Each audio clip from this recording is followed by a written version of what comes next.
সমস্ত নবীকুলের সম্রাট আর সর্বযুগের সর্বশ্রেষ্ঠ পয়গম্বর আপনি, তাই আপনার অনুযায়ী আপনার উম্মতরা হইল সকল নবীদের উম্মতের চেয়ে শ্রেষ্ঠ উম্মত।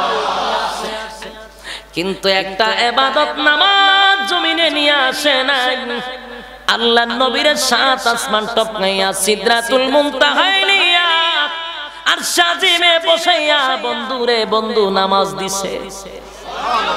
এই নামাজ কিন্তু দুনিয়াতে আইসা দিয়া যায় নাই, নবীরে নিয়া নামাজ দিছে। সমস্ত ইবাদতের মধ্যে শ্রেষ্ঠ ইবাদত হলো নামাজ। আজকে নামাজ নাই, সারা সপ্তাহে বন্দার কোনো নামাজ নাই। জুমার দিনে গিয়া মসজিদে ফড়র ফড়র পড়ে, টুকা দিলি ডিপ জাইলের কি আর দরজার মাঝে টুকা দেওয়া লাগে, ডাইরেক্ট করে ঢুকতে পারে, দরজা দিয়া ঢুকতে পারে। কিন্তু সাল ফাঁকা করে ঢুকার কারণটা কি? এটার মানেই হলো রাসূলকে কিছু বুঝাতে চাচ্ছেন যে আজকে কিছু হবে যেটা আশ্চর্য, যেটা অলৌকিক হবে। আর আপনারা যদি সূরা বনী ইসরাইলের শুরুতেই দেখেন, আল্লাহ শুরুতেই একটা শব্দ বলছেন সুবহান। সুবহান শব্দ ব্যবহার করছেন। সুবহানাল্লাযী আসরা বিআবদিহি লাইলাম মিনাল মাসজিদিল হারাম ইলাল মাসজিদিল আকসা। প্রথম শুরুতেই সুবহান শব্দ আল্লাহ নিজে ব্যবহার করেছেন। আশ্চর্য। তাহলে যা ঘটবে তা কি অলৌকিক আশ্চর্য কিছু ঘটবে, যেটা মানুষের মাথায় ধরবে না, যেটা মানুষের মেধায় ধরে না, সেটা ঘটবে। জিবরাইল আসছে, আয়েশা হুজুর উঠেন, রাসূল উঠলেন, বাইরন দরজা খুলে রাসূল বাহির হলেন। রাসূলকে নিয়ে গেলেন খানায়ে কাবার সামনে, হাতিমে কাবা। কাবা শরীফে যারা হজ করতে গেছেন দেখেন পাশে একটা জায়গা আছে হাতিমে কাবা, সেখানে রাসূলকে নিয়ে গেলেন, নিয়ে শুয়াইলেন, শুয়ে যান। রাসূল শুয়ে গেলেন। শুয়ার পরে জিবরাইল এই শাহাদাত আঙ্গুলি দিয়ে এখান থেকে রাসূলকে এখানে একটা টান দিয়েছেন, সিনা ফাঁক হয়ে গেছে। সুবহানাল্লাহ, সিনা ফাঁক হয়ে গেছে। তারপরে ভিতর থেকে যা বাহির করা সব বাহির করলেন, কলব টলব যা আছে সব বাহির করে দুইটা পাত্র, একটা স্বর্ণের একটা রূপার, এটির মধ্যে রাখছে। জমজমের পানি দিয়ে এগুলাকে ধৌত করছে। জমজমের পানি ধৌত করছে। এখান থেকে স্পষ্ট হয়ে গেল জমজমের পানি বড় দামি পানি। অনেক মুফাসসিররা বলছেন যে কোন ক্ষেত্রে হাউজে কাউসারের চেয়ে জমজমের পানি উত্তম। হাউজে কাউসারের পানি যদি উত্তম হতো তাহলে তো জিবরাইল পানি লই আইতো, জমজমের পানি দেওয়া দিত না। জমজমের পানি দেওয়া দিয়েছে, যেটা মক্কায় মদিনায় গেলে আপনারা পান করেন। এই জমজমের পানি এত দামি পানি। এই পানি দিয়া রাসূলের অঙ্গ পতঙ্গগুলো ভিতরে সব ধৌত করছে। ধৌত করে আবার জায়গাটা জায়গায় ফিটিং করছে। এটা আমাদের 1500 বছর আগে এই কুদরতি অপারেশন করছে। আর এখনকার সায়েন্স বলি, মেডিকেল সায়েন্স, এখন এগুলা বহু 1500 বছর আগে এগুলা রিসার্চ করতে করতে তারা এখন বাইর করছে কি কয় এটারে, ওপেন হার্ট সার্জারি। এটা শিখছে কই থেকে? 1500 বছর আগে এগুলা থেকে রিসার্চ করছে। তার মানে এখন বোঝা গেল এগুলা খুললেও মানুষ মারা যায় না। এটা জানছে কই থেকে? জাফর ইকবাল থেকে। তো কইতে জানছে জাফর ইকবালের অঙ্গবন্ধু তো বান্দরে, আর এই জন্য বান্দর রে এগুলা কইরা কিন্তু শিখছে না। এগুলো 1500 বছর আগের এগুলা রিসার্চ করছে। তো এরপরে রাসূল সাল্লাল্লাহু আলাইহি সাল্লামকে আবার যখন এভাবে চাপ দিলেন, অটোমেটিক জোড়া লাগছে, কোনো রক্তকরণ হইছে না, সেলাইয়েরও দরকার হইছে না। এগুলো আজ থেকে 200 বছর আগে বললে মানুষ কইতো এটা কাল্পনিক, কিন্তু বর্তমান এখন এই মেডিকেল যারা ইয়ে করে, ডাক্তারি যারা করে দেখবেন, এরা এখন এগুলা সিলাই ছাড়াই জোড়া লাগাইয়া দেয়। লাগাই না এখন রাসূল লাগাইছে 1500 বছর আগে। তোরা এটা বহু পুরান গিচ্ছা আমরা শোনাইতেছ। সেলাই ছাড়া তো 1500 বছর আগে রাসূলের কুদরতি অপারেশন হইছে। আর এখন মেডিকেল যারা আছে তারা আমরা এই 1400 বছর পরে দেখায় আমরা সেলাই লাগে না, এখন আটা দিয়ে লাগাই দিই। এইটা উলামায়ে কেরামদের কাছে পুরাতন, এটি আনকমন না, এটি কমন। এরপরে রাসূল সাল্লাল্লাহু আলাইহি সাল্লাম সেখান থেকে উযু করলেন। উযু করে রাসূলকে বললেন সামনে চলুন, গিয়া দেখ জান্নাতি বাহন দাঁড়ানো। জান্নাতি বাহনে রাসূলকে দেখার পরে রাসূল বুঝতে পারলেন এই জান্নাতি বাহন এটা দুনিয়ার কোনো বাহনের মতো না। এটার দুইটা ডানা ছিল, কোন গুড়ার মধ্যে কি ডানা থাকেনি? এটার দুইটা ডানা ছিল, সাদা রঙের, গুড়ার থেকে ছোট এবং আপনার কচ্ছপের থেকে একটু বড়, এরকম টাইপের। আর এটার সামনটা ভিন্ন রকম, দুইটা ডানাও আছে। রাসূল সাল্লাল্লাহু আলাইহি ওয়াসাল্লাম দাঁড়িয়ে গেছেন, জিবরাইল উঠেন, কিন্তু বুরাক লড়াচড়া করতেছে, চোখের পানি ছাড়তেছে। জিগায় বুরাকে কান দেখা। বুরাক তখন জবান আল্লাহ কুদরতি ভাবে খুলে দিল। বুরাক কয় আমি এই জন্য কান্দি, এখন তো রাসূল আমার পিঠে সোয়ার করবেন, পৃথিবীর শ্রেষ্ঠ সোয়ারি আমার এখন আমার কাঁধে উঠবে। কিয়ামতের সময় জান্নাতের ভিতরে অসংখ্য অগণিত সোয়ারি থাকবে। সেদিন তো রাসূলকে নেওয়ার জন্য অনেক বুরাক অপেক্ষা করবে। সেদিন যদি রাসূল আমার নামটা উল্লেখ করতো তাহলে আমি খুশি হয়ে যেতাম। রাসূল ঠিক আছে, এটা হইব না, চিন্তার কোনো কারণ নাই। এখন জিবরাইল কৌজুর আপনি বসেন। জিবরাইল আগে উঠছে, জিবরাইল সামনে বসছে, রাসূলকে মাঝখানে বসাইছেন, পিছনে মিকাইল আলাইহিস সালাতু ওয়াস সালামকে বসাইছেন। রাসূলের আগে বসেন কে? জিবরাইল। জিবরাইল যে সামনে বসে বেয়াদবি হইছে না, তো চরম পর্যায়ের বেয়াদবি। বলি এটা কোনো বেয়াদবি না, বেয়াদবি নাই কারণে ড্রাইভার সব সময় সামনেই বসে, ড্রাইভার সামনে। প্রধানমন্ত্রী যদি প্রাইভেট কারে বসা থাকে তো প্রধানমন্ত্রী তো পিছনে বসবে, ড্রাইভার বসবে সামনে। এটা কি বেয়াদবি হইছে? সেই জন্য ড্রাইভার সামনে বসে, জিবরাইল আলাইহিস সালাতু ওয়াস সালাম সামনে বসে। এবার সেখান থেকে বুরাক রাসূল সাল্লাল্লাহু আলাইহি সাল্লামকে নিয়ে গেলেন। যে সময়টা উপরের দিকে উঠে, রাসূল বলেন যখন উপরের দিকে উঠতে ছিল পাকা দুইটা ছেড়ে দিয়েছে, টানা দিয়া যার পাগুলি আস্তে আস্তে আস্তে গোটায় লয়ে গেছে উপরে। ওই যে বিমান দেখছেন নি, যারা বিমানে উঠছেন, বিমান যখন উপরের দিকে উঠা যায় তখন আস্তে করে পাগুলি ভিতরে নিয়ে যায়। ওই 1500 বছর আগের এই দৃশ্য থেকে বিমান বানানো হয়েছে। সুবহানাল্লাহ। আল্লাহর পয়গম্বরকে নিয়ে গেলেন। যাওয়ার সাথে সাথে একটা জায়গায় যখন বুরাক ল্যান্ড করলেন, বুরাক সেখানে থামলো। থামার পরে আল্লাহর পয়গম্বরকে জিবরাইল আলাইহিস সালাতু ওয়াস সালাম বললেন, পয়গম্বর 2 রাকাত নামাজ পড়েন। নবী 2 রাকাত নামাজ পড়ার পরে জিজ্ঞাসা করলেন, জিবরাইল রে কোথায় আমার লামাইলা? সব জায়গায় খালি মরুভূমি আর খেজুর বাগান। জিবরাইল বলে, নবী এই জায়গার নাম হলো ইয়াসরিব, এই জায়গায় আপনি কোন সময় আসবেন, হিজরত করে এখানে আসবেন, তাই জায়গাটা দেখাই নিলাম। 2 রাকাত নামাজ পড়ে যান। রাসূল 2 রাকাত নামাজ পড়লেন। আবার বুরাক চলে গেল। বুরাক আবার এক জায়গায় নবীরে দাঁড় করালেন এবং বললেন, নবী এখানে 2 রাকাত নামাজ পড়ে। নবী নামাজ পড়ে বললেন, জিবরাইল এটা কোন জায়গা? জিবরাইল বলেন, নবী গো এটা হলেন তুর পাহাড়, যেখানে মুসা নবী আল্লাহর সঙ্গে কথা বলতো। 2 রাকাত নামাজ পড়ে বুরাক আবার টান মারল, এক টানে বহু জায়গায় আরো নিয়ে গেল। এরপরে চলে গেলেন বাইতুল মুকাদ্দাসে, সেখানে মসজিদে আকসায় নিয়ে গেলেন। সেখানে ঢুকার পরে গিয়া দেখে মুসল্লির অভাব নাই। রাত বাজে, মধ্যরাত, মুসল্লি মুসল্লি পুরা মসজিদ ভরপুর। আরে যুবক ভাই, গভীর রাত্রে মসজিদের মধ্যে মুসল্লি ভরপুর। এত মুসল্লি কাতার বন্দী হয়ে দাঁড়ায় আছে। আল্লাহর পয়গম্বরকে জিবরাইল ডাইরেক্ট মসজিদের ভিতরে ঢুকায়া মেহরাবের সামনে নিয়ে গেছে। নিয়া বলেন, নবী গো সবাই আপনার জন্য অপেক্ষায়, আপনি ইমামের জায়গায় গিয়া দাঁড়িয়ে যান। আল্লাহর নবী বলেন, আমার নামাজ পড়াই দিবে? বলে হ্যাঁ, আপনার জন্য সবাই অপেক্ষা। নবীর এই ইমামতির মুসল্লায় দাঁড় করায় দিছে। আল্লাহর পয়গম্বর সেখানে নামাজ পড়ালেন। নামাজ পড়ানোর পরে জিবরাইল আলাইহিস সালাতু ওয়াস সালাম বলেন, নবী গো জানেননি আপনার পিছনে কারা নামাজ পড়ছে? জিবরাইল বলেন, না জানেননি আপনি আপনার পিছনে কারা নামাজ পড়ছে? আল্লাহর পয়গম্বর বলেন, না আমি তো জানি না। বলে, নবী গো আদম থেকে নিয়া ঈসা রূহুল্লাহ পর্যন্ত যত নবী রাসূলগণ আল্লাহ দুনিয়াত পাঠাইছে, সব পয়গম্বরকে আপনার পিছনে আজকে মুসল্লি বানাইছে। সবাই মুসল্লি হইয়া আপনাকে ইমাম বানায়া দিল, আপনি তাদের পিছনে আপনি তাদের সামনে ইমামতি করছেন, আর এদিন থেকেই নবীর নামের উপাধি হয়ে গেল ইমামুল মুরসালিন। এটা নবীর আলাদা মর্যাদা, এটা নবীর আলাদা মর্যাদা।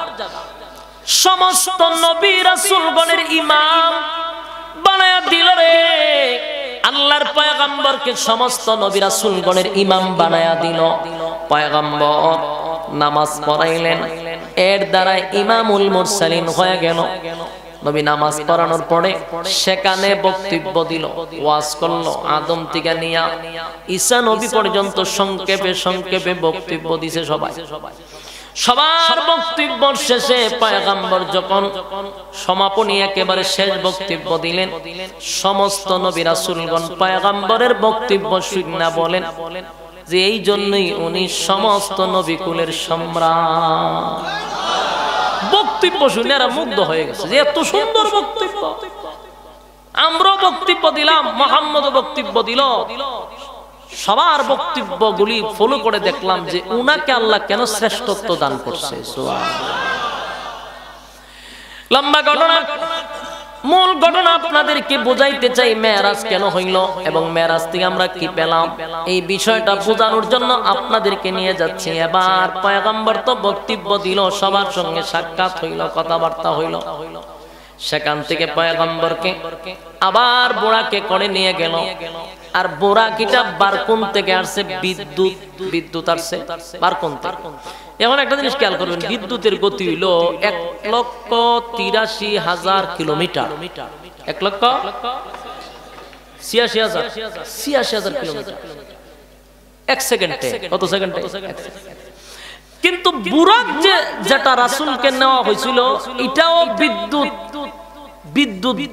যেমন বারকুন থেকে আসছে বিদ্যুৎ বলতে এটার গতি হলো 1,86,000। আর রাসূলকে যে বুরাক দিয়ে নিয়ে গেছিল এটার গতি শুধু 1,86,000 নয়, এটার গতি ছিল পলকের মতো, হাজার হাজার গুণ বেশি। পলক বলতে আমাদের চোখের মতো, চোখের পাওয়ার। আমরা চোখের গতি কত জানেননি? হ্যাঁ, বিদ্যুতের ছিল কোটি গুণ বেশি। আপনার এলাকার সুবহানাল্লাহ আছেন? এটা সুবহানাল্লাহ কোয়ার মতো। দুইটা ব্যাটারি যে আপনারা দিয়েছে, আমরা তো কইতে পারেন না এটার পাওয়ার কত। বিদ্যুতের চেয়েও আমাদের চোখের গতি বেশি, হাজার গুণ বেশি। হাজার গুণ কেমনে? চোখ খুললে আমরা তাকাইলেই দেখবেন আমরা তারকা দেখা যায়। তারকা দেখা যায় না, সূর্য দেখা যায় না। সূর্য এখান থেকে কত কিলোমিটার জানেন? 9,30,00,000 মাইল। 9,30,00,000 মাইল উপর হইল সূর্য। সূর্য থেকে আরো কোটি গুণ দূর হইল তারকা। তারপরে প্রথম পলকেই তারকা দেখলেন, 1 সেকেন্ডও লাগলো না তারকা দেখলেন। তারকা কত কোটি মাইল উপরে। আর বিদ্যুৎ 1,86,000। কই আর কই। এই চোখের কত পাওয়ার চিন্তা করছে। আমরা যে তাকাইলে তারকা দেখি, তার মানে আমাদের চোখের দৃষ্টি শক্তি তারকা পর্যন্ত। তারকা কত কোটি কোটি মাইল উপরে, আমাদের চোখের পাওয়ার কত দূর গেছে চিন্তা করছেন একবার? ওই বুরাকের পাওয়ারটা ছিল চোখের দৃষ্টি যেখানে শেষ হয় এটার একটা কদম গিয়ে এখানে পড়ে। সুবহানাল্লাহ। আল্লাহর পয়গম্বরকে নিয়ে গেলেন দ্রুত গতিতে। এই বুরাক যখন চলে গেলেন প্রথম আসমানে চলে গেল। প্রথম আসমানে যাওয়ার পরে প্রথম আসমানের গেটের মধ্যে গিয়া করাঘাত করতে লাগলেন জিবরাইল আলাইহিস সালাতু ওয়াস সালাম। একজন দারওয়ান ফেরেশতা প্রথম আকাশের গেট খুলে দিয়া বলেন, জিবরাইল আপনি তো সমস্ত ফেরেশতাদের সর্দার, আপনার কোনো অনুমতির প্রয়োজন নেই, কিন্তু আপনার সাথে যারা আনছেন ওনার অনুমতি আসেনি। জিবরাইল বলেন, আমি আমার সঙ্গে যাকে নিয়ে আসছি ওনার শুধু অনুমতি আছে এমনটা নয় রে, আল্লাহ স্পেশাল ওনাকে দাওয়াত দিয়ে আনছে। উনি আসে না, রব্বে কারীম ওনাকে স্পেশাল দাওয়াত দিয়া নিয়ে আসছে। তাড়াতাড়ি গেট খুলে দাও। সাথে সাথে প্রথম আসমানের গেট খুলে দিল। গেট খোলার পরে সেখানে পয়গম্বরের সঙ্গে সাক্ষাৎ হয়ে গেল আদম আলাইহিস সালাতু ওয়াস সালামের সঙ্গে। আদম পয়গম্বরের সাক্ষাৎ হওয়ার পরে সালাম বিনিময় করে কথাবার্তা বলে। এবার বুরাক চলে গেল দ্বিতীয় আসমানে। দ্বিতীয় আসমানে চলে গেল। দ্বিতীয় আসমানে গিয়ে সেখানে যখন আবার গেটে করাঘাত করতে লাগলো, প্রথম গেট দ্বিতীয় আসমানের দ্বিতীয় গেটও খুলে দিছে। দ্বিতীয় গেট খোলার পরে পয়গম্বর সেখানে দেখা হইল ঈসা আলাইহিস সালাতু ওয়াস সালামের সঙ্গে। ঈসা নবীর সঙ্গে কথা হলো। ঈসা নবীর সঙ্গে মত বিনিময় করে আবার বুরাক দ্রুত গতিতে চলে গেল তৃতীয় আসমানে। তৃতীয় আসমানের গেট খোলার পরে পয়গম্বর তৃতীয় আসমানে দেখা হয়ে গেল হযরত ইউসুফ আলাইহিস সালাতু ওয়াস সালামের সঙ্গে। কথাবার্তা হইল। এবার চলে গেল চতুর্থ আসমানের মধ্যে, সেখানে খিদির আলাইহিস সালাতু ওয়াস সালামের সঙ্গে তার সাক্ষাৎ হলো, কথাবার্তা হলো। এরপরে চলে গেল পঞ্চম আকাশের উপরে, সেখানে দেখা হয়ে গেল হযরত মূসা আলাইহিস সালাতু ওয়াস সালামের সঙ্গে কথা হলো, সালাম বিনিময় হলো। এরপরে চলে গেল ষষ্ঠম আকাশের উপরে, সেখানে গিয়া হারুন আলাইহিস সালাতু ওয়াস সালামের সঙ্গে সাক্ষাৎ হলো, কথাবার্তা হলো। এরপরে সপ্তম আকাশের উপরে যখন চলে গেল, সেখানে হযরত ইব্রাহিম খলিলুল্লাহর সঙ্গে দেখা হয়ে গেল, সালাম হলো। মত বিনিময় করার পরে পয়গম্বরকে নিয়ে আবার চলে গেল আরো দূরে, সেটা হলো সিদরাতুল মুনতাহা, শেষ বড়া। সেখানে নিয়ে গেল। আরেকটা কথা বলে রাখি, পয়গম্বরকে একটা বাহন দিয়া সফর করায় নাই, বহু বাহন ছিল। মেরাজ শব্দের অর্থ হলো সিঁড়ি। সিঁড়ি দিয়াও নিয়ে গেছে রাসূল। যেমন আমরা লিফট দেখছেন না, খারইলে উঠাইলে জায়গা এরকম উঠছেন নি, অনেক লিফট দ্বারাই উপরে, এরকম সিঁড়ি ছিল। মেরাজ শব্দের অর্থটা হলো সিঁড়ি। পয়গম্বরকে সিঁড়ি দিয়া নিয়ে গেছে, রফরফ নিয়ে গেছে।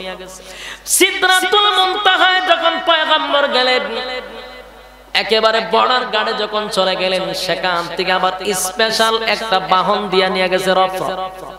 সেখান থেকে আরেকটা বাহনে পয়গম্বরকে নিয়ে গেল আরশে আজিমে। সুবহানাল্লাহ। আরশে আজিমে যাইয়া পয়গম্বর যখন আল্লাহর সঙ্গে সাক্ষাৎ করবে, আল্লাহর সঙ্গে দেখা সাক্ষাৎ করবে, কথাবার্তা হবে। আরশে আজিমে নেওয়ার পরে পয়গম্বর আল্লাহর সঙ্গে কথাবার্তা বলছে, সাক্ষাৎ করছেন, কিন্তু খালি হাতে যায় নাই। সুবহানাল্লাহ। আল্লাহর নবী বলেন, মালিক খালি হাতে আসি নাই গো, আপনি মালিকের কাছে, আমি খালি হাতে আসি নাই, আমি আপনার জন্য হাদিয়া নিয়ে আসছি। কারণ আল্লাহকে তো আর সালাম দেওয়া যায় না, আল্লাহরে সালাম দেওয়া যায় না, কথা কয় না, মনে মনে হয়তো অন্ত যাইব, হ্যাঁ আল্লাহরে কেমনে সালাম দেয়? সালামের অর্থ কি? তোমার উপরে শান্তি, তা আল্লাহর উপরে শান্তি বসে তো শান্তি দেখে, এই জন্য আল্লাহকে সালাম দেওয়া। পয়গম্বর আল্লাহকে সালাম দিলেন না, সালাম দেওয়া যায় না। তাই আল্লাহর পয়গম্বর বলেন, মালিক আমি খালি হাতে আসি নাই, আমি আপনার জন্য হাদিয়া নিয়ে আসছি। এবার আল্লাহর সঙ্গে পয়গম্বরের কথা হলো, কি হাদিয়া নিয়ে আসছে? পয়গম্বর শুরুতেই বলেন, আত্তাহিয়াতু লিল্লাহি ওয়াস সালাওয়াতু ওয়াত তাইয়্যিবাত। পয়গম্বর আল্লাহর জন্য হাদিয়া নিয়ে গেছে। আল্লাহ আমি খালি হাতে আসি নাই, আপনার জন্য হাদিয়া নিয়ে আসছি। আত্তাহিয়াতু লিল্লাহি ওয়াস সালাওয়াতু ওয়াত তাইয়্যিবাত। মালিক রে, আমি আপনার জন্য হাদিয়া নিয়ে আসছি। আমার জবান দ্বারা, আমার শরীরের দ্বারা, আমার মালের দ্বারা যত ইবাদত করছি, সব ইবাদত গুলি আপনি মালিকের জন্য হাদিয়া নিয়ে আসছি। আল্লাহর পয়গম্বর মালিকের জন্য হাদিয়া নিছে, বন্ধু বন্ধুর জন্য হাদিয়া লইয়া গেছে। এবার আল্লাহ হাদিয়া পাইয়া বড় খুশি। আল্লাহ বলেন, হাদিয়া পাওয়ার পরে আল্লাহ বলেন, আসসালামু আলাইকা আইয়ুহান নাবিয়্যু ওয়া রাহমাতুল্লাহি ওয়া বারাকাতুহু। আল্লাহ বলেন, হাবিব আপনি আমারে হাদিয়া দিছেন গো, আমি আপনাকে হাদিয়া দিলাম, আপনি আমারে হাদিয়া দিছেন, আমি আপনারে হাদিয়া দিলাম। আসসালামু আলাইনা। আল্লাহ যখন নবীকে হাদিয়া দিলেন, ওয়া রাহমাতুল্লাহি ওয়া বারাকাতুহু, কথা বুঝতেছেন? আল্লাহর নবী যখন হাদিয়া নিলেন, আত্তাহিয়াতু লিল্লাহি ওয়াস সালাওয়াতু ওয়াত তাইয়্যিবাত, আমার জবান দ্বারা, হাতের দ্বারা, শরীরের দ্বারা, আমার ধন দৌলতের দ্বারা যা ইবাদত করছি সব আপনার জন্য হাদিয়া নিয়ে আসছি। আসসালামু আলাইনা, আসসালামু আলাইকা আইয়ুহান নাবিয়্যু ওয়া রাহমাতুল্লাহি ওয়া বারাকাতুহু। আল্লাহ বলেন আমি আপনাকে দিলাম, আমি আল্লাহর পক্ষ থেকে আপনাকে সালাম দিলাম, আপনার উপরে রহমত বর্ষিত হোক, আপনার উপরে রহমত বর্ষিত হোক। সুবহানাল্লাহ। আপনার রহমত আর বরকত, আমি সালাম দিলাম, শান্তি বর্ষিত হোক এবং রহমত আর বরকত নিয়ে যান। সেইভাবে যখন আল্লাহ আবার দিলেন রাসূলকে হাদিয়া, নবী তখন সাংঘাতিক ভাবে এটা গ্রহণ করছে। সুবহানাল্লাহ। যুবক পয়গম্বর কেমনে গ্রহণ করছে গো? আল্লাহ যখন নবীরে সালাম দিলেন, রহমত দিলেন, বরকত দিলেন, নবী একা একা নেয় নাই, নবীর সাথে সাথে বললেন আসসালামু আলাইনা ওয়া আলা ইবাদিল্লাহিস সালিহিন। আরে মালিক, আপনি আমারে সালাম দিছেন গো, আপনি আমারে রহমত আর বরকত দিলেন, আমি কিছু নিলাম আর আমি আমার উম্মতের মধ্যে কিছু বন্টন করলাম। একটা জবান বন্ধ রাখবেন না, আল্লাহু আকবার। এই মুন্সিগঞ্জের বাইরা দিলের কান লাগায়া শুনেন, মানুষ যখন আনন্দে থাকে, মানুষ যখন আনন্দে থাকে তখন মানুষ অনেক কিছু ভুলে যায়, কথা কয় না? আমার নবী সাত আসমান টপকাইয়া আরশে আজিমে গিয়া বন্ধুর পাশে বন্ধুকে বসাইয়া আল্লাহর সঙ্গে যখন কথা বলতেছিলেন, নবী তো তখন উম্মতের কথা স্মরণ না থাকারই কথা, কিন্তু আমার নবী উম্মতকে বলেন নাই, উম্মতকে বলে নাই। নবী বলেন মালিক রে, আমি আপনার পক্ষ থেকে সালাম পাইলাম, আপনার রহমত আর বরকত পাইলাম, আমি কিছু নিলাম আর ওয়া আলা ইবাদিল্লাহিস সালিহিন, আমি আমার উম্মতের মধ্যে এগুলা বন্টন করে দিলাম, উম্মতের পক্ষ থেকে গ্রহণ করলাম। এই যুবক ভাই, হাবিবে কিবরিয়া কিন্তু উম্মতকে বলে নাই, শুধু যে আসমানে গিয়া উম্মতরে বলছে এমনটা, জমিনে তাই উম্মতরে বলে নাই, আর শাজিমে গিয়া উম্মতকে বলে নাই। তোর যেদিন দুনিয়ার থেকে রাসূল বিদায় হয়ে যাবে, মালাকুল মউত আজরাইলকে পাশে রেখেও উম্মতকে ভুলে নাই। সুবহানাল্লাহ। আজকে আমরা মেরাজ, এই মেরাজের নামে মসজিদে জিলাপি বন্টন করা হয়, মসজিদের মধ্যে মিলাদ হয়, তারপরে জিলাপি হয়, বক্তব্য হয়, এখানে শেষ হয়ে যায় মেরাজের কাহিনী। না, মেরাজে আল্লাহর পয়গম্বরকে কেন নিলেন এবং আল্লাহর পয়গম্বর মেরাজ থেকে আইসা আমাদের জন্য কি নিয়ে আসলেন জানার দরকার আছে। যুবক ভাই, আল্লাহর পয়গম্বর বলেন মেরাজে যখন আমাকে নিয়ে গেল, সেখানে আমি উম্মতকে বলি নাই, উম্মত রে আমি তো তোদেরকে কোন জায়গায় বলি নাই, দুনিয়া তো বলি নাই, আর শাজিমে বলি নাই, মালাকুল মউত আজরাইল আমার সামনে তখনও আমি ভুলি নাই। সুবহানাল্লাহ। উম্মতের জন্য নবীর কত মায়া ছিল, কত মায়া ছিল। আল্লাহর পয়গম্বর উম্মতকে বলি নাই, আল্লাহ রাব্বুল আলামিন বন্ধুর সঙ্গে একান্ত আলাপন শেষ করে এবার বন্ধুরে জান্নাত দেখাইলো, জাহান্নাম দেখাইলো, সরসরিলে নবীরে জান্নাত আর জাহান্নাম ভ্রমণ করাইছে। সুবহানাল্লাহ। এটা আমার নবীর আলাদা মর্যাদা। সুবহানাল্লাহ। এই যুবক ভাই, আদম আলাইহিস সালাতু ওয়াস সালাম জান্নাত জাহান্নামের বয়ান করছে গো, পয়গম্বর নূহ আলাইহিস সালাতু ওয়াস সালাম জান্নাত জাহান্নামের বয়ান করছে, ইব্রাহিম খলিলুল্লাহ জান্নাত জাহান্নামের বয়ান করছে, মুসা নবী জান্নাত জাহান্নামের বয়ান করছে, এই ঈসা পয়গম্বর জান্নাত জাহান্নামের বয়ান করছে। যত নবী রাসূলগণ দুনিয়াতে পাঠাইলেন সব নবী রাসূল জান্নাত জাহান্নামের বয়ান করছেন। কোন নবীকে আমার আল্লাহ এই কথা বলে নাই। বলে বন্ধু আপনারা আসেন জান্নাত জাহান্নামের বয়ান করুন উম্মতের কাছে, একটু সশরীরে আপনাদেরকে জান্নাত জাহান্নাম দেখায় আনে। কোন নবীরে আল্লাহ এই কথা বলে নাই, দাওয়াত দিয়া সাত আসমানে নেয় নাই। একমাত্র শুধুমাত্র কেবলমাত্র পয়গম্বর যখন জান্নাত আর জাহান্নামের বয়ান করত তার উম্মতের সামনে, আল্লাহ বলেন আমার বন্ধু জান্নাত আর জাহান্নামের বয়ান করে রে, আমার বন্ধুরে সশরীরে আমি জান্নাত আর জাহান্নাম ভ্রমণ করে দেখাবো। আমার নবীরে জান্নাত আর জাহান্নাম সশরীরে ভ্রমণ করাইছে। নবী জান্নাত দেখলেন, জাহান্নাম দেখলেন, জান্নাতের নাজ নিয়ামত নবী দেখছে, জাহান্নামের শাস্তিগুলো নবী দেখছে। জান্নাতের নাজ নিয়ামত, জাহান্নামের শাস্তি দেখে পয়গম্বর এবার আল্লাহর সঙ্গে সাক্ষাতে গেলেন। আবারও কথা হলেন, কথা হওয়ার পরে আল্লাহ নবী বলেন মালিক আমি তো চলেই যাব। আল্লাহ বলেন বন্ধু চলে যাবেন, আপনাকে খালি হাতে আমি বিদায় করব না। আসছেন আমার কাছে, আমি এই বন্ধুরে খুশি কইরা বিদায় করব। সুবহানাল্লাহ। আপনি আসেন না, আমি আপনাকে দাওয়াত দিয়া সাত আসমান টপকাইয়া সিদরাতুল মুনতাহা টপকাইয়া আরশে আজিমে নিয়ে আসছি। আপনি আসেন নাই, আপনাকে নিয়ে আসছি। মেরাজটা যদি বিশ্বাস করতে কারো মানে সমস্যা হয় বুঝে নিবেন আমার নবী যায় নাই, আল্লাহ নবীরে নিছে। আল্লাহ যদি চায় পারেনি, কথা হয় না। আল্লাহ সক্ষম, আমরা অক্ষম।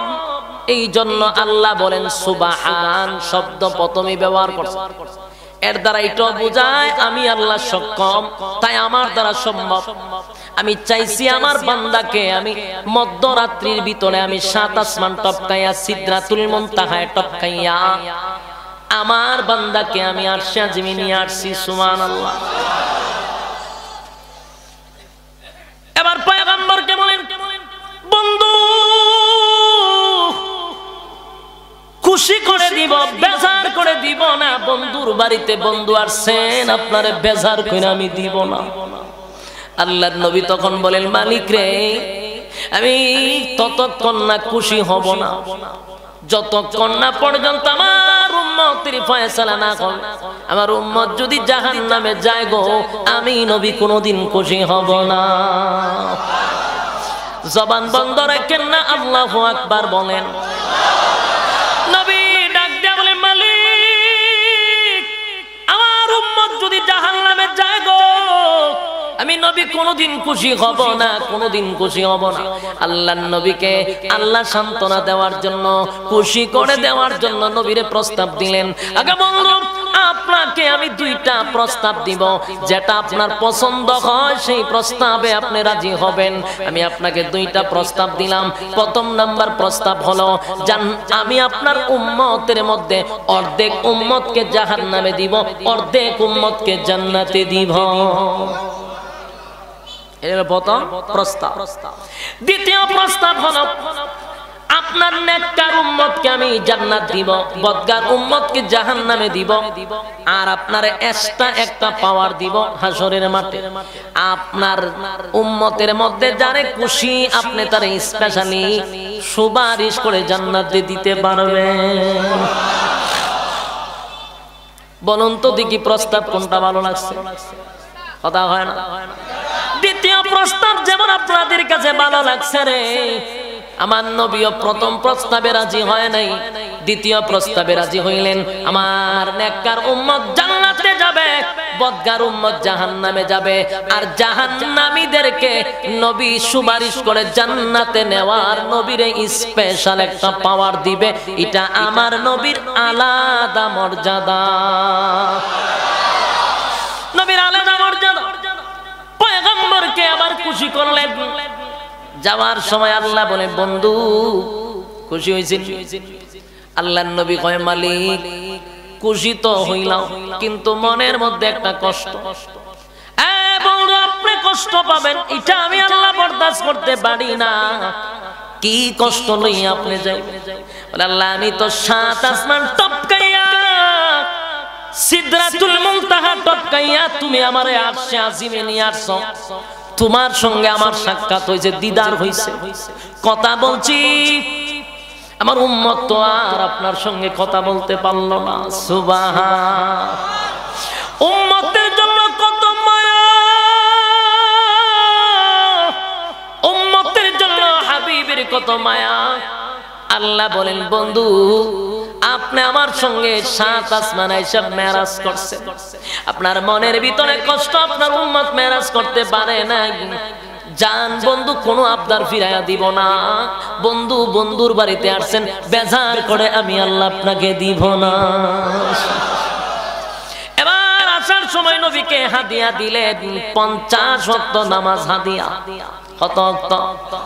50 ওয়াক্ত হাদিয়া দিয়া বলেন নবী গো বন্ধু আপনাকে একটা মেসেজ দিয়া দেই, এই যে 50 ওয়াক্ত নামাজ আপনাকে হাদিয়া দিলাম আপনার উম্মতের জন্য, আপনার উম্মত যদি নামাজে দাঁড়ায় আপনার উম্মতকে জানায়া দিয়েন আপনার 7 আসমান টপকাইয়া সিদরাতুল মুনতাহা টপকাইয়া আর সে আজিমে নিয়ে আপনার সঙ্গে আমার মেরাজ হইছে, আর আপনার উম্মতের সঙ্গে আমার 50 ওয়াক্ত মেরাজ হবে। জোরে কোন সুবহান। আপনার উম্মত যখন নামাজে দাঁড়াইব আমি আল্লাহর সঙ্গে আপনার উম্মতের মেরাজ হয়ে যাবে। সুবহানাল্লাহ। এই নামাজ দিলাম যেন আপনি আয়েশা মেরাজ করছেন, আর এই নামাজ দিলাম আপনার উম্মত যেন মেরাজ করতে পারে। সুবহানাল্লাহ। পয়গম্বর 50 ওয়াক্ত নামাজ নিয়ে খুশিতে আনন্দে যখন আসতেছিল, রাস্তার মধ্যে মুসা পয়গম্বরের সঙ্গে সাক্ষাৎ। মুসা আলাইহিস সালাম জিজ্ঞাসা করে পয়গম্বর গেলেন তো বন্ধুর কাছে, কি নিয়ে আইলেন, আপনারে কি গিফট করলো? নবী আনন্দ বলেন দিছে তো আমারে 50 ওয়াক্ত। বলে কেমনে 50 ওয়াক্ত? বলে 50 ওয়াক্ত নামাজ আমার উম্মতকে আমার আল্লাহ গিফট করছে। মুসা নবী মাথায় হাত দিয়া কয় সর্বনাশ কইরা লাইছেন, এতগুলা নামাজ নিয়ে আসছেন 50 ওয়াক্ত নামাজ আপনার উম্মত জীবন গেলেও পড়বে না, তাড়াতাড়ি লইয়া যান, কারণ আমার উম্মত এত লম্বা হায়াত পায়ও পড়ছে না, আর আপনার উম্মতের সীমিত হায়াত 50 ওয়াক্ত নামাজ পড়বে না, তাড়াতাড়ি নিয়ে আল্লাহরে ফিরত দিয়ান, কমায় আনেন। মুসা নবীর কথাগুলি শুইনা আল্লাহর পয়গম্বর আবার চলে গেলেন মালিকের কাছে, গিয়া বলেন মালিক নামাজটাকে একটু কমায়া দেওয়ান যায়। আল্লাহ দিলেন 5 ওয়াক্ত কমাইয়া 45 রাকাত নিয়ে আসলেন। 45 ওয়াক্ত নামাজ নিয়ে আসার পরে এবার আল্লাহ রাব্বুল আলামিনের দেওয়া হাদিয়া 45 ওয়াক্ত। এবার আল্লাহর নবীকে মুসা নবী কয় কত ওয়াক্ত? কয় 5 ওয়াক্ত কমাইছে। কোনো কাম হইতো না, আরো কমা। 5 ওয়াক্ত কমাইছে, 45 ওয়াক্ত জিন্দেগি তো ভরতো না। আবার যান নবী আবার গিয়ে আল্লাহর সঙ্গে সাক্ষাৎ করলেন, আবার কমায়া 5 ওয়াক্ত দিছে, রইল 40 ওয়াক্ত। মুসা নবী কয় কয় ওয়াক্ত রইছে? 40 ওয়াক্ত। কইতো না, আরো যান। আবার নবীরা পাঠাইলেন, আবার কমাইলেন, আবার পাঠাইলেন, আবার কমাইলেন, আবার পাঠাইলেন, আবার কমাইলেন, আবার পাঠাইলেন, আবার কমাইলেন। 9 বার নবীরে আপ ডাউন করাইছে। 9 বারে কমলো 45 ওয়াক্ত, রইল কত ওয়াক্ত? 5 ওয়াক্ত নামাজ লইয়া যখন আসে মুসা নবী কয় কয় ওয়াক্ত রইছে? 5 ওয়াক্ত। তাড়াতাড়ি যান, আবার কমায়া। আল্লাহর নবী কয় আর যাইতে আমার লজ্জা লাগে রে, আমি যতবার গেছি আমার মালিক 5 ওয়াক্ত করে কমাইছে, তাহলে এখন যদি যাই আবার যদি 5 ওয়াক্ত কমায় তাহলে জিরো হাতে আমার দুনিয়া যাইতে, আমার উম্মতের জন্য আর গিফট থাকবে না, মেরাজ হবে না। তাই আমার লজ্জা করে, আমি আর যাব না। যেই মাত্র নবী 5 ওয়াক্ত নামাজ নিয়ে রওনা দিলেন, আল্লাহ এমনি আওয়াজ দিলেন, আপনি যদি এখন 5 ওয়াক্ত নামাজ নিয়ে আমি মালিকের কাছে আসতেন গো, তাহলে নিশ্চিত আপনার কাছ থেকে আমি 5 ওয়াক্ত নিয়ে যেতাম, নামাজ ছাড়াই আপনাকে ফিরায় দিতাম। কিন্তু আসেন নাই, ভালো করছেন। তবে যাই না রাখেন নবী, আপনি যেমন 5 ওয়াক্ত লইয়া আসেন না, আমি আল্লাহ আপনাকে ডিউটি কমায়া দিছি, বেতন কমাইছি না। সুবহানাল্লাহ। আমি আপনার ডিউটি কমায়া দিছি, কিন্তু আমি বেতন কম দিব না, আমি আল্লাহ তো ওয়াদা দিছি 50 ওয়াক্ত নামাজ, কিন্তু কমাইতে কমাইতে আর রইছে 5 ওয়াক্ত। কিন্তু আমি আল্লাহর এক কথা, আমি আপনাকে 50 ওয়াক্ত নামাজ দিছি, আপনার উম্মত যদি 5 ওয়াক্ত নামাজ ঠিকভাবে পড়ে, পয়গম্বর ওয়াদা দিলাম 5 ওয়াক্ত নামাজে 50 ওয়াক্ত নামাজের সওয়াব দিব। জোরে কোন সুবহানাল্লাহ। 5 ওয়াক্ত নামাজ, আমি এই 5 ওয়াক্ত বান্দার সঙ্গে আমি আল্লাহর মেরাজ হবে। সুবহানাল্লাহ। যুবক ভাই, এখন আসুন মূল পয়েন্টে। মেরাজে নবী গেলেন কেন, আর আয়েশা আমাদেরকে দিলেন কি, আর নবী পাইলেন কি? কথা কন। মেরাজে যাওয়ার পরে পয়গম্বর আমাদের জন্য গিফট নিয়ে আসছেন আল্লাহর পক্ষ থেকে, নামাজ। নামাজটা হলো মুমিনের জন্য মেরাজ। মেরাজ শুধু 27 রাত্রিতে, রজবের 27 রাত্রিতে মসজিদ ও জিলাপি খাওয়ার জন্য মেরাজ না।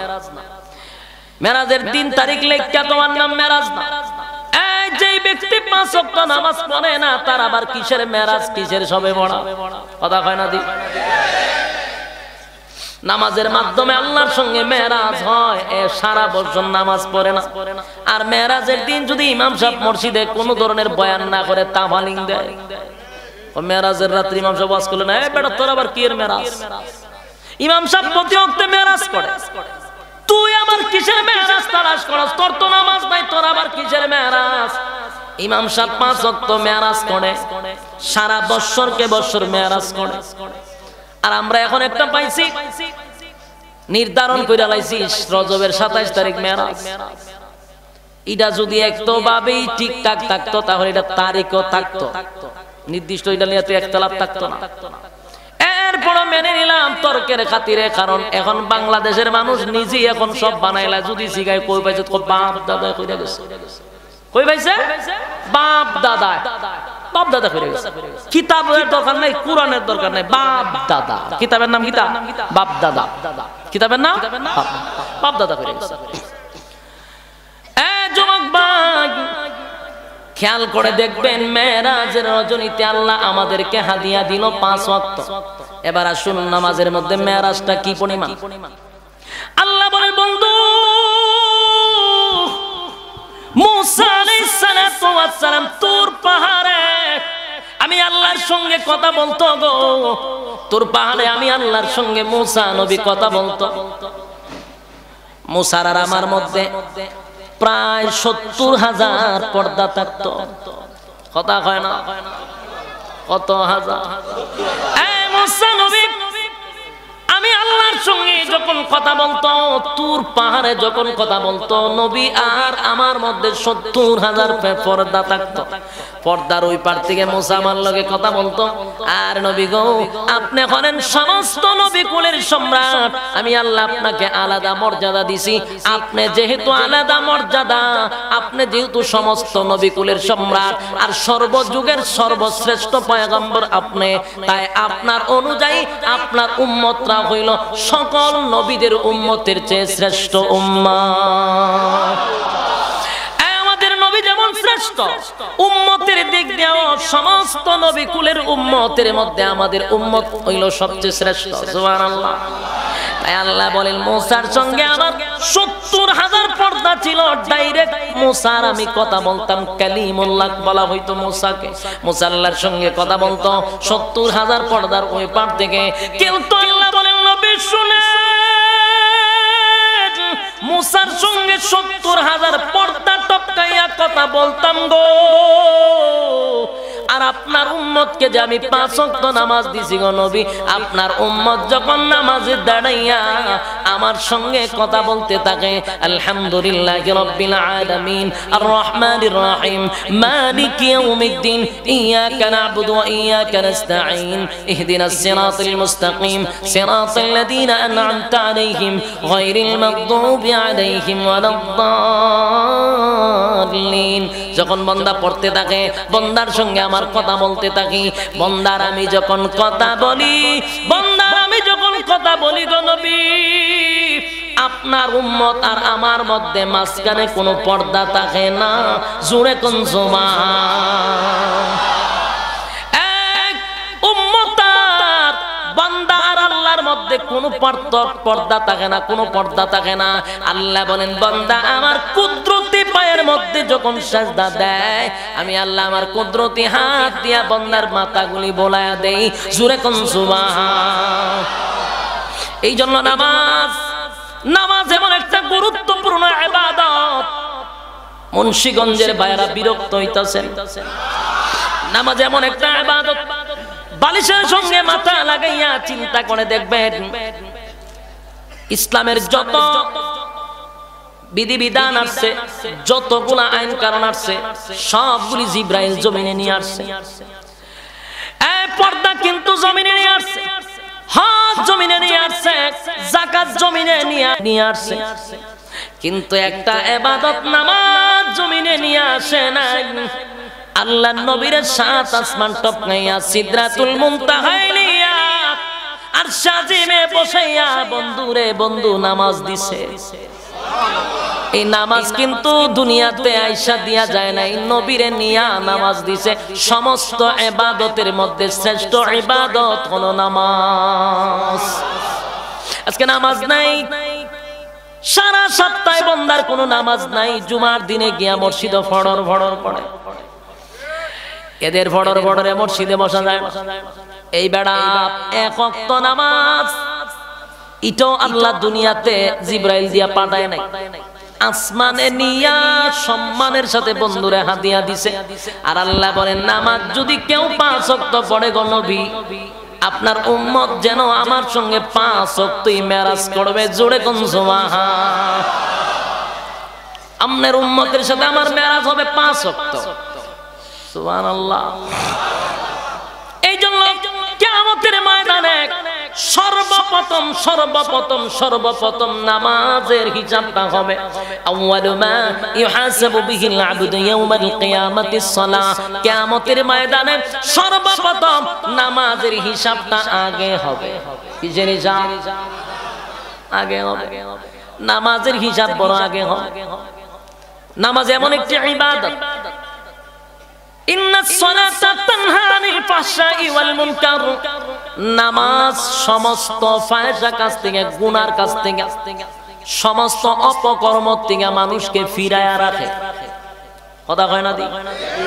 নামাজি ব্যক্তিকে গুনার থেকে নামাজ ফিরায়া রাখে, নামাজি ব্যক্তিকে জানাত থেকে ফিরায়া রাখে, বেপরদার থেকে ফিরায়া রাখে, জুলুম থেকে ফিরায়া রাখে। যদি 5 ওয়াক্ত নামাজ পড়ে, নামাজ যদি নামাজ হয়, সমস্ত গুনাহ থেকে আল্লাহ তাআলা বিরত রাখবে।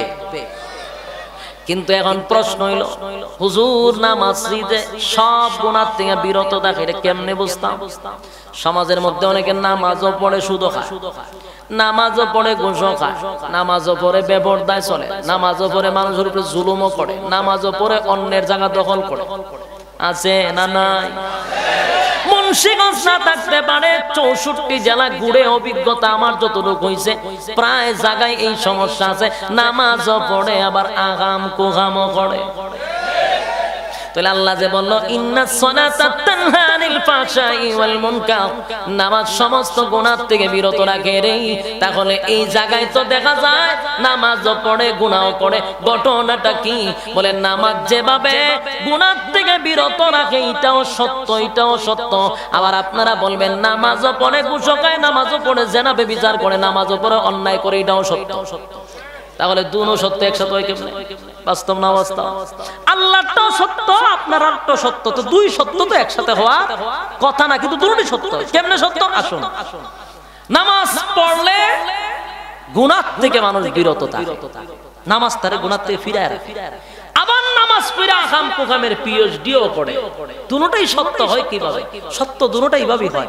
আল্লাহ যে বলছেন নামাজি ব্যক্তিকে গুনাহ থেকে বিরত রাখে, আসলেই যদি কেউ নামাজ পড়ে, কারণ নামাজ দুই রকম, একটা নামাজ হলো আল্লাহর জন্য, আর একটা হলো তামসার জন্য।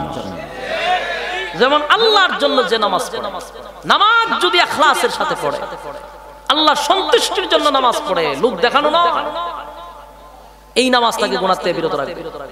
আর আমাদের দেশেরও নামাজ আছে, নামাজ পড়ে গুনাহ করে। কেন? নামাজ হয় না। বলো নামাজ আল্লাহ তো বলেছে নামাজ পড়লে তারা গুনাহ থেকে বিরত রাখবে। এখন যে নামাজ চলতেছে মসজিদে, নামাজ হয় না, এগুলো তামসা হয়। কিভাবে? 60 বছর 70 বছর বেচারার হয়ে গেছে, নামাজ পড়তেছে, সে নিজেকে নামাজি বলতেছে, অথচ তার এক ওয়াক্ত নামাজও হয় না। সে নিজেকে নামাজি বলতেছে এবং সে নিজেও নামাজ পড়তেছে, কিন্তু নামাজ এক ওয়াক্ত হয় না। আজ পর্যন্ত তার সূরা ফাতিহাটাই শুদ্ধ করে হয় না। আলহামদুলিল্লাহর জায়গা সে আলহামদুলিল্লাহ পড়তেছে, নামাজ টিকে শেষ। নামাজ ভঙ্গের কারণ 19টি। এর প্রথম নম্বর কারণ হলো নামাজে অশুদ্ধ পড়া। তো প্রথমত তোমার আলহামদুলিল্লাহ দিয়ে নামাজ শেষ। তুমি নামাজ হইলে 60 বছরের, তোমার নামাজ প্রথমই শেষ গেল। এক। 2 নাম্বার যেটা চোখে পড়ে, এটা হলো আমাদের সমাজে দেখবেন রুকুত গেছে, সুবহান রাব্বিয়াল আযীম পড়তেছে, এরপরে সুজা হইয়া কবরটা সুজা করা ওয়াজিব। বলুন সুজা হয়ে দাঁড়ানো। কিন্তু এরকম নামাজি দেখবেন এই যে রুকুত গেছে, সুজা হইবার আগে আবার সেজদার জায়গা, সুজা হয়ে খার হইয়া না।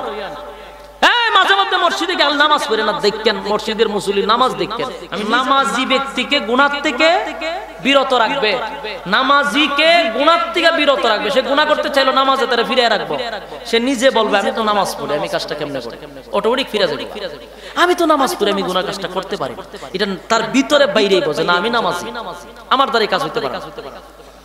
কিন্তু যে তামাশার নামাজ পড়বো, হের কি এর কিতাব, হে নামাজও পড়তেছে, দোকানে গিয়ে সেটা দেখুন তসবিহ একটা হাতে লইয়া সুবহানাল্লাহ সুবহানাল্লাহ, টিভিটা চালাছেন রে সুবহানাল্লাহ সুবহানাল্লাহ, টিভিটা চালা। আমি নিজে দেখছি, আমি যা কইতাছি আল্লাহ হাজির নাজির আমার চোখের সামনে এগুলো ঘটতাছে, দেখছি আমি। ওহন দেখি না, কারণ ওহন তার 5 ওয়াক্তের ইমামতি করি না। যে সময় 5 ওয়াক্তের ইমামতি করছি নিজের চোখকে দেখছি। তসবিহ আল্লাহ আসল নামাজ ফিরে বাড়িছে, সামনে একটা মসজিদের সামনে একটা দোকান আছে, চা বেচতো আর একটা টিভি আছে। এর হারা দোকানের মাল বিক্রি করলে 1000 টাকা হয় না, টিভি একটা 10,000 লাগাইতে রাখছে। তিনটার মধ্যে কয়েকটা ফুটলা সুতলা লুট করেছে, কেকের ফুটলা টুটলা আর কয়েকটা সাত কিকলি, এটা দিয়ে চা খায় আর টিভি দেখে। ইয়া মানে নামাজ পড়ে তসবিহ হাতে গিয়া সুবহানাল্লাহ, টিভিটা স্যার সুবহানাল্লাহ সুবহানাল্লাহ পড়তেছে, সুবহানাল্লাহ সুবহানাল্লাহ। দেখেন খবরটা কিতা দিছে, সুবহানাল্লাহ সুবহানাল্লাহ সুবহানাল্লাহ। ইতা জিগা যে সাদে সুবহানাল্লাহ সুবহানাল্লাহ, চিনি কমাই দিছে সুবহানাল্লাহ সুবহানাল্লাহ। তোর মাইয়াটা এখন ফরেনি সুবহানাল্লাহ সুবহানাল্লাহ, ফুলাটা কিতা করে সুবহানাল্লাহ সুবহানাল্লাহ, বিয়া শাদী দিছত নি সুবহানাল্লাহ সুবহানাল্লাহ, ব্যবসা বাণিজ্য চলেনি সুবহানাল্লাহ সুবহানাল্লাহ, সব সুবহানাল্লাহর ভিতরে, টিভিও সুবহানাল্লাহর ভিতরে, কথাবার্তা সুবহানাল্লাহ, সব এটার ভিতরে ঢুকে দিছে। বলুন এই সুবহানাল্লাহ জাহান্নাম থেকে বাঁচাইব? এই সুবহানাল্লাহ জাহান্নাম থেকে বাঁচাইব না? দুনিয়াবি কত চলতেছে, তসবির গুড়াও চলতেছে, আসেনি রকম মুন্সিগঞ্জ না, কিন্তু আমি দেখছি বহু জায়গা। তা আমার প্রশ্ন হলো, তোমার এই তসবিহ জাহান্নাম থেকে বাঁচাবে কেমন? এটা তো তসবিহ না, এটা তামাশা। তামাশা। আল্লাহ আল্লাহ, এই কারণে আল্লাহ বলেন ইন্নাস সালাতা তানহা আনিল ফাহশাই ওয়াল মুনকার, নামাজ সমস্ত বাজে কাজ থেকে মুমিনকে ফিরায় রাখে। কোন নামাজ? হ্যাঁ, যেই নামাজ তোমাকে জাহান্নাম থেকে বাঁচাবে ওই নামাজ তো পড়তেই হবে। যুবক ভাই, আমি জানি অনেকের এই কথাগুলি শুনে বিরক্ত লাগছে, অনেকে রাগ করতে পারেন, বলো জুরিটি কেড়ে কইলেন। কিন্তু আমি এই কারণে বলছি, না হয় আপনার ধারণা পাল্টে যাবে যে আল্লাহ নিজেই বলছেন নামাজিকে গুনাহ থেকে বাঁচায় রাখবে, অথচ আপনাদের চোখের সামনে 5 ওয়াক্ত নামাজি সুদ খায়, ঘুষ খায়, 5 ওয়াক্তের নামাজি জুলুম করে, 5 ওয়াক্তের নামাজি সিগারেট খায়, টিভি দেখে আছে না নাই? আপনাদের ধারণা যেন মালিকের উপরে বিন্দু পরিমাণও খারাপ ধারণা না আসে, কারণ আল্লাহর কথাই সঠিক। নামাজি ব্যক্তিকে গুনাহ থেকে বিরত রাখবে। আপনার মসজিদের ইমাম সাহেবের টাকা দিয়া নিয়ে টিভির সামনে বইতে পারবেন না। কথা কোন দেখছেন ইমাম সাহেবকে টিভি দেখছে বইয়ে বিয়া, তে ইমাম সাহেবরা আটকাইলো কেমনে? নামাজে ইমামরে আটকাইলো, ইমাম সাহেবের টাকা দিয়া সিনেমা হলে নিতে পারবেন না, 2 লক্ষ দিয়া, 5 লক্ষ দিয়া। তাহলে কেন গেল না? নামাজ তাকে আটকায়া দিল। ইমাম সাহেব গানের আড্ডা যায় না, যাত্রা পালায় যায় না। কেন যায় না? তার নামাজ তারে আটকায়া রাখে। নামাজ হতে হবে। নামাজ যদি তামসার নামাজ হয়ে যায়, সেই নামাজ তোমাকে গুনাহ থেকে বিরত রাখতে পারবে না। যুবক ভাই, শেষ কথাটা হলো, নামাজ কিন্তু জিবরাইল আইসা নবীরে দেয় নাই রে। আল্লাহ নবীরে ইনভাইট করে দাওয়াত দিয়া নিয়া নামাজটা নবীরে হাদিয়া দিছে। আল্লাহ এই কথা বলছেন, আপনি নামাজ লইয়া যান, আপনার উম্মতের সঙ্গে আমার নামাজের সাথে সাক্ষাৎ হবে। এই জন্য পয়গম্বর যেদিন দুনিয়া থেকে বিদায় হয়ে যাবে গো, যেদিন পয়গম্বর দুনিয়া থেকে বিদায় হয়ে যাবে সেদিন নামাজের কথাটাই বারবার বলেছিলেন। পয়গম্বর বারবার নামাজের কথা বলছেন। জীবনের শেষ দেখা নামাজ দেখছেন। নবীজির যখন প্রচন্ড বুকে ব্যথা শুরু হয়ে গেল, আল্লাহর পয়গম্বর আর মসজিদে নববীতে নামাজ পড়তে যাইতে পারলেন না। সাহাবায়ে কেরাম মসজিদের ভিতরে কান্নার রোল পড়ে গেছে গো, মসজিদের ভিতরে কান্নার রোল পড়ে গেছে। কান্দে পয়গম্বর মসজিদে আসলো না, নামাজের টাইম চলে যায়। এই অবস্থায় অপেক্ষা করে শেষ পর্যন্ত খলিফাতুল মুসলিমিন হযরত আবু বকর সিদ্দিক রাদিয়াল্লাহু তাআলা আনহু নামাজের মুসল্লায় যখন দাঁড়ায়া গেল, পিছন দিকে কান্নার রোল পড়ে গেল। সাহাবীদের বুঝতে বাকি না, আবু বকর যেহেতু মুসল্লায় দাঁড়ায়া গেছে, নিশ্চিত আর জিন্দেগিতে কোনোদিন নবীর পিছনে নামাজ পড়তে পারবো না। ফাইনাল হয়ে গেল, আল্লাহর পয়গম্বরের পিছনে আর কোনোদিন নামাজ পড়তে পারবো না, যেহেতু আবু বকর দাঁড়ায়া গেছে। নামাজ যখন শুরু হয়ে গেল, কান্নার রোল পড়ে গেল মসজিদে নববীর ভিতরে। আল্লাহর নবী উঠতে পারে না। আম্মা জান আয়েশাকে বললেন, আয়েশা আমার মাথাটা একটু উঁচু করে মসজিদে নববীর দিকে ধরে রাখো। আম্মা জান আয়েশা নবীর মাথাটা উঁচু করে রাখলেন। নবীজি তাকায়া রইলেন। আবু বকরের ইমামতিতে মসজিদের জামাত শুরু হয়ে গেছে। নবীর চোখের কোনা দিয়া পানি পড়তেছিল, দাড়ি মোবারক ভিজে ভিজে নবীর চোখের পানি পড়তেছিল। আম্মা জান আয়েশা সিদ্দিকা রাদিয়াল্লাহু তাআলা আনহা বলেন, আগা পয়গম্বর আমার আব্বার ইমামতিতে মসজিদে নববীর মধ্যে জামাত চলতেছে গো নবী, আপনার অপেক্ষায় নামাজের সময় চলে যাবে, এই জন্য আবু বকরের নেতৃত্বে নামাজ হচ্ছিল। আপনি নামাজের দৃশ্য দেখে চোখের পানি কেন ছেড়ে দিয়া কাঁদতেছেন? আল্লাহর নবী বলেন, আয়েশা এটা আমার দুঃখের কান্না নয়, এটা আমার কষ্টের কান্না নয় গো, এটা আমার আনন্দের কান্না। এই কান্না দুঃখের কান্না নয়, আনন্দের কান্না। এই নামাজের জন্য তায়েফের ময়দানে আমি রক্তাক্ত হইছি, নামাজের জন্য উহুদের ময়দানে আমার দান ভেঙে গেছে, নামাজের জন্য আবু জাহেল আমার গলার মধ্যে রশি লাগাইয়া টান মারছিল, নামাজ কায়েম করার জন্য, নামাজ কায়েম করার জন্য। আজকে আমার বিশাল জামাত আমার আবু বকরের নেতৃত্বে নামাজ যখন শুরু হয়ে গেছে, আজকে আমি তৃপ্তির কারণে, আনন্দের কারণে, খুশির চোটে আমার চোখের পানি চলে আসছে। জোরে কোন সুবহান। এটা আমার আনন্দের কান্না। এত বিশাল জামাত আমার আবু বকরের নেতৃত্বে নামাজ চলতেছে, আমি এবার চলে গেলাম, আমার আর কোনো কষ্ট নাই। যেই নামাজের জন্য আমি নবী রক্তাক্ত হয়েছিলাম, আমার উম্মতরা সেই নামাজ কায়েম করবে। এই জন্য বারবার নবী বলেছেন, আসসালাত আসসালাত, আমার উম্মতেরা নামাজ ছাড়বি